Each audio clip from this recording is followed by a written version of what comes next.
Hello there, my lovely sunwalkers. Welcome to another episode of Sitting Down with Soul Writer. I've been promising you a mental health update, just kind of a check in on how some routine changes I made were going.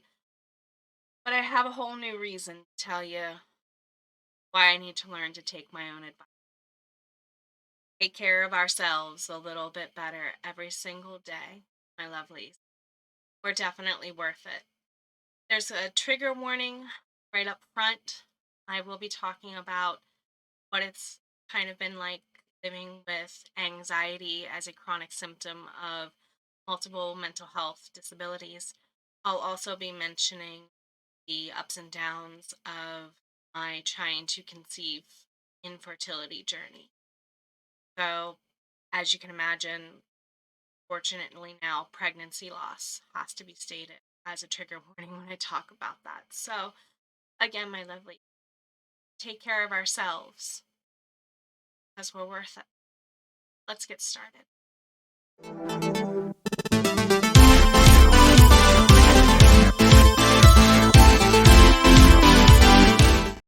Welcome back, my lovelies. It's really good to see you. I hope you have some tissues nearby. Fair warning, please take the trigger warning on this episode very seriously. First and foremost, I have anxiety. Like chronic, I need to see a doctor for it because it actually makes me physically sick sometimes when it gets out of control. Anxiety. I know, grow a backbone, get over yourself. It's not that easy. I have bipolar 1 with rapid cycling tendencies, and I also have PTSD, complex PTSD, actually. Um, it makes life super duper difficult to have both. Because the main symptom it tends to manifest as for me is anxiety. It is very difficult for me in social situations. I don't do well in large crowds, yet I teach and have taught public school. I do not do well in super small groups unless I know everyone really well. So, yeah, doing YouTube has really challenged my anxiety. It has been a good practice for me in many ways, but I don't handle social interactions well. Bad excuse, I know. I just need to work on it. And that's kind of what being an author has really forced me to do. Ironically, writing is tend to think of it as a solo act, and it's really not. So I went into the month of October knowing I had to get some things in my lifestyle under control. I started reanalyzing how I worked with my bullet journal. Kind of worked. I went a little too gung ho with it. I reanalyzed my productivity abilities because I only put out 2 books a year. That seems all I can manage. I'm trying to figure out, can I put out more? Can I put out less? NaNoWriMo was coming up. I have all these podcasts and I just have all these obligations. We're trying to figure out how to move hopefully soon. And, I was just trying to figure out how can I manage all the many hats I wear a little better. Well, I found a method that works and it might actually mean bullet journaling and going to a more thorough, like, break my schedule down hourly as opposed to just a to-do list, but we'll see how that goes. That seems to be what is working for me now. But I was going great. October was going strong.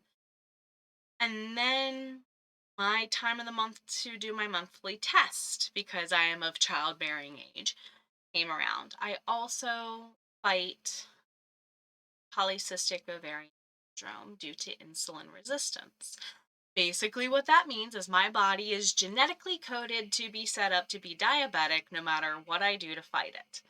I've actually lost a lot of weight. What you see me at now, I've gained a little bit back. You'll find out why here in a second. But other than pre pandemic weight, I mean, so pre pandemic, I had lost over 125 pounds over the course of 2.5 to 3 years. And I've fluctuated like everybody else. Um, I also have gone through vast amount of hormone treatments as we would try to conceive because my husband and I have been married for 9 years. We've gone through so many hormone treatments, so many tests, so many specialists, tens of thousands of dollars spent on procedures to try and help me to conceive, and they never worked. So we were working on trying at home, just the two of us. And really, I didn't give up on it so much as I was like, we have so many other good things to focus on. Trying to move. I'm working. He's working. He's doing his cheesecake hustle on the side. I'm doing so much author stuff. So I wasn't really expecting ever to get a positive. And then October 14th, 2021, my first one ever. 9 years of trying. Super happy. I'm definitely about 6 weeks early pregnant. And the only reason why we know is because of my infertility treatments and journey. I test regularly because I don't want to be an episode of certain TV shows where women randomly give birth to full term babies because, issues, right? And I've gotten 9 times 12 easily on your negatives for for a pregnancy test. I went to the doctor the same day. They confirmed it. Did a follow-up blood test as is procedure to see how my hormone levels were doing because you always do that regardless of infertility. My numbers were not growing. That's a sign of trouble. It's not abnormal for somebody with my diagnosis to struggle to get the baby to stay. So they put me on some typical hormone treatments. A couple more days passed, nothing. Then doctor determined I was miscarrying and losing the baby. So flash forward to 1 week ago, October 29th. I've now progressed from about week 5 or 6 to about week 7 or 8 in my pregnancy. The first trimester should be finishing up in a couple of weeks, and my doctor decided it was for my best interest to go ahead and have a DNC because the pregnancy was abnormal. So my doctor goes in, it's the morning of surgery. He thinks everything's going to look just a-okay. And in reality, things were a little bit worse than just needing to do a DNC because the baby did not attach where they were supposed to. Angel, as I've come to call them, attached to my right fallopian tube. This is what's called an ectopic pregnancy. They are life threatening to the mother because that tube is not very tiny. It will not stretch to accommodate baby at all. And if that tube ruptures, I would bleed internally and die. Yeah, very dangerous. And believe it or not, most women do lose their baby.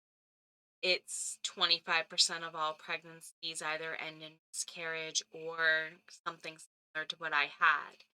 So a DNC was not going to move that baby.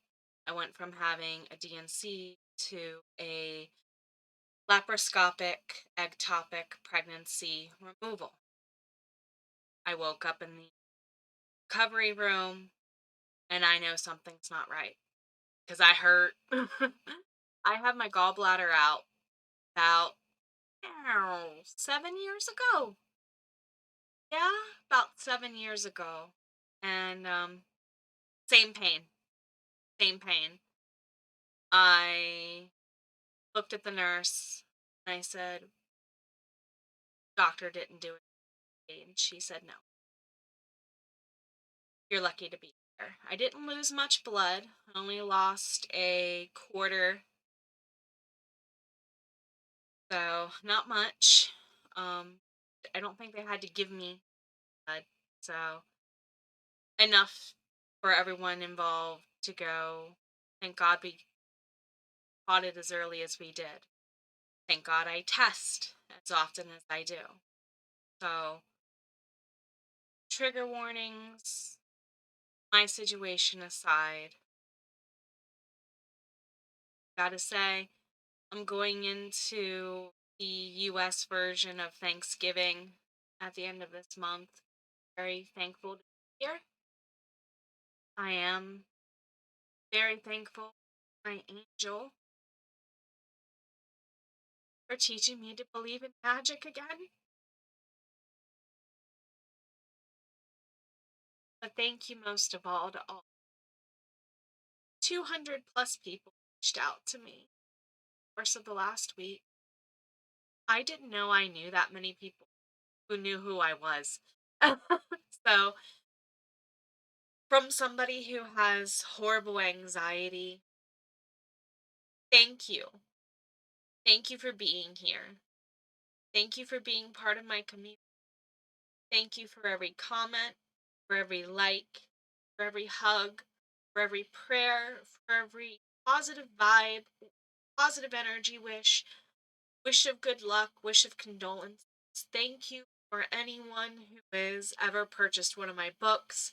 Thank you to everyone who has ever even bothered trying to say hello to me through this community. Thank you for being part of it. And thank you. Please, we need to take care of ourselves, my lovelies.